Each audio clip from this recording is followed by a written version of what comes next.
at the Springfield Museum in Springfield, Oregon. If you come here, take a look at the couch with all the characters from The Simpsons sitting there. Yes, this is the real home of The Simpsons. Matt Groening gave us a plaque right here in the museum. You can take a look at it. There's so much to do here at the museum. So glad to see you, everyone. I'm Ken Ackerman. This is Comcast Newsmakers. Well, our next guest has the difficult task of making sure every single child in Oregon graduates. Is it possible? Let's ask Dr. Nancy Golden, who is the superintendent of schools here in Springfield. Every single child, that's what you're saying? Yes, that's what we're saying. Because right now, I've heard in some communities only half, in a lot of communities, only half the students are graduating high school. Well, the number's much higher than that in some communities, but it's true, not as many kids graduate from high school than we want to graduate for high school. So that's the goal, and we're after it. Well, let's turn now to your new appointment. Governor Kitzhaber appointed you Policy Advisor Office of the Governor. Tell me exactly what that entails. Well, what that really entails is to really work side by side with the governor and the rest of his staff to come up with an education agenda that will get all students to graduate with the skills to be successful in the world of work or college, and actually to leave high school without needing post-secondary remediation. Mm-hmm. And there's an exciting new way of learning for these kids, isn't there? Yes, there is. There's a new system we're putting in place. Tell me a little bit about that. What is it called, first Well, of all? it's called the Seamless 0 to 20 system, and really what it's about is starting with students as soon as they're born and making sure doctors are working with parents and making sure that the students who do need support 0 to 5 get it in a way that when they come to kindergartens, they have the skills to be successful in kindergarten. And if they have those skills, then we in K-12 will have them reading by the end of first grade.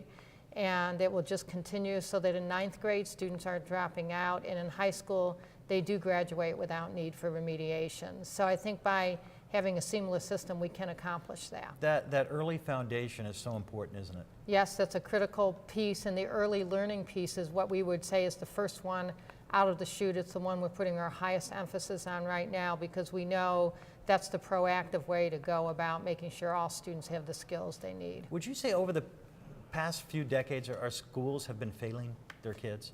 Well, what I would say is that systems haven't been connected, and as a result of systems not being connected, we haven't been able to get our students with the skills they need. So that's why we're creating this critical connection. How can communities throughout the state help the governor transform education?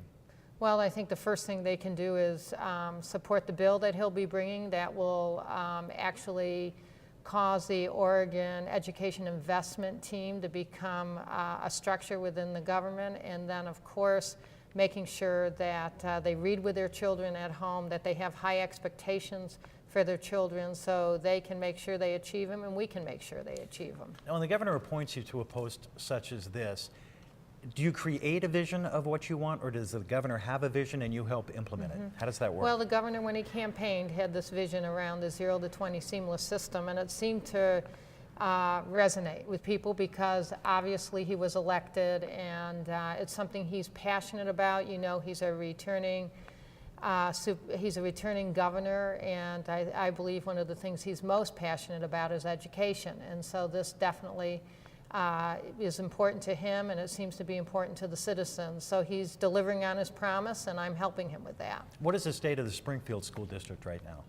Well, Springfield School District is really committed to what the governor's doing. Another really important point in this is grades 11 through 14 redesign, making sure students, if they're ready to go up to college, can go up to college. If they're not proficient in a skill, they get the interventions they need. So I would say we've been early implementers in his vision. That's probably partly why he asked me to serve as his education advisor. You're going to be busy. I mean, you've got 2 jobs now. Well, I'm busy, but it's great work. It's important work, and I work with a wonderful leadership team and board here in Springfield, so it all seems to be working, and I appreciate everybody coming together around this important mission. Dr. Nancy Golden, thank you very much, and thank you for being here as well on Comcast Newsmakers. I'm Ken Ackerman. Make it a great day.